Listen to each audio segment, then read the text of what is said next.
Good morning, students. How are you all? I hope you all are doing good and staying safe at your home.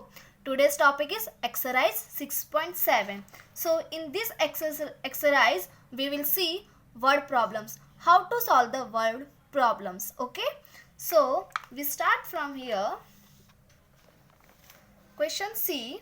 Solve. Read carefully by writing the statements. Follow the steps for solving these word problems. Okay. So question number 1 is Robert mow 1/4 of his lawn on Monday and 1/4 of it on Tuesday. What fraction of the lawn did he mow on these 2 days? सबसे पहले हम question समझेंगे. Robert क्या कर रहा है, एक अलग मशीन से, एक डिफरेंट काइंड ऑफ मशीन से क्या कर रहा है, वो अपनी लॉन है, जो अपना गार्डन है ना, उसमें क्या कर रहा है, घास काट रहा है. कितना उसने घास काटा पूरे लॉन का? 1/4 जो पार्ट है वो उसने काट दिया. कौन से डे पे? मंडे पे.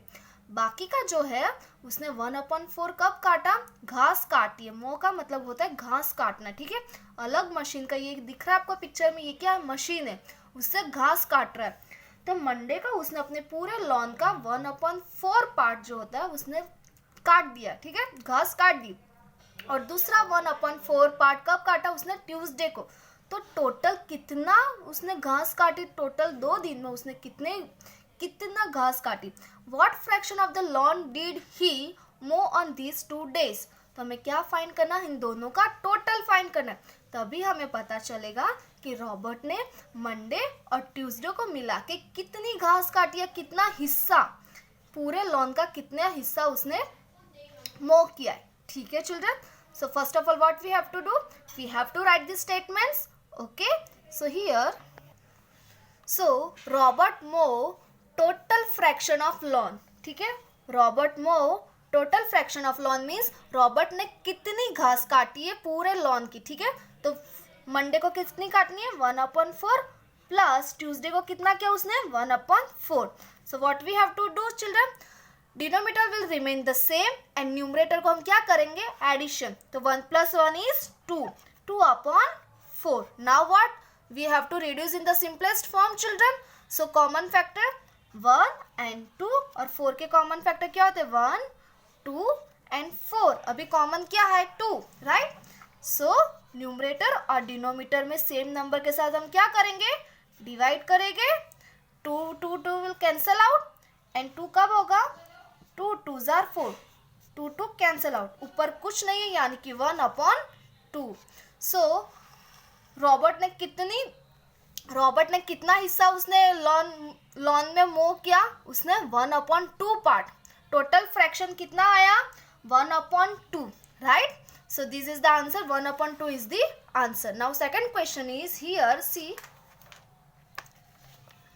Raju bought 1/4 kg for sugar and 3/4 kg of rice from the market. What was the total weight of both?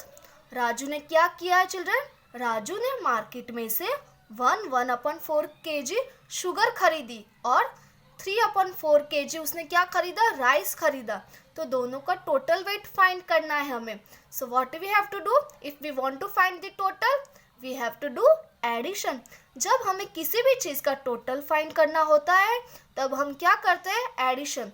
तो first we write this statement here. So total weight of rice and sugar. तो total weight क्या है? Sugar का wait क्या है children? यहाँ पे 1/4 kg plus rice का वेट क्या है? 3/4. राइट. सो ये मिक्स न्यूमरल फॉर्म में है. तो सबसे पहले हम इसको किस में कन्वर्ट करेंगे? इम्प्रॉपर में. 4 1s are 4. 4 + 1 is 5/4 children plus 3/4. Right. Now what we have to do? Our first step is add the numerator and denominator will remain the same. So 5 + 3 is 8. 8/4. Right. Now reduce in the simple form. What? Common factor. 8 के common factor कौन से होंगे? 1, 2 4s are 8 and 8. और 4 के 1, 2 2s are 4 and 4. यहाँ पे देखो common कौन सा नंबर लेना है हमें? जो नंबर बड़ा हो वो हमें क्या लेना है? एज अ कॉमन फैक्टर लेना है. सो मैं यहाँ पर लिख रही हूँ 8/4 डिवाइड किसके साथ करेंगे हम, कॉमन फैक्टर के साथ, ऊपर नीचे 4/4, 4 कैंसल आउट, 8 कब आएंगे, 4 2s are 8, राइट। सो क्या बचा हमारे पास 2, सो total wait is 2 kg, total weight is 2 kg. So total weight of rice and sugar is 2 kg. Right children? आपको ये क्वेश्चन समझ में आया? Yes? Okay, very good. Now third question is, see here. Tina had a ribbon 2/5 meter long. Maya had a ribbon 3/5 meter long. If both the ribbons are joined, what would be the total length? यहाँ पर भी क्या find करना है हमें, total length. Total length का मतलब होता है क्या करेंगे, हम दोनों का एडिशन करेंगे।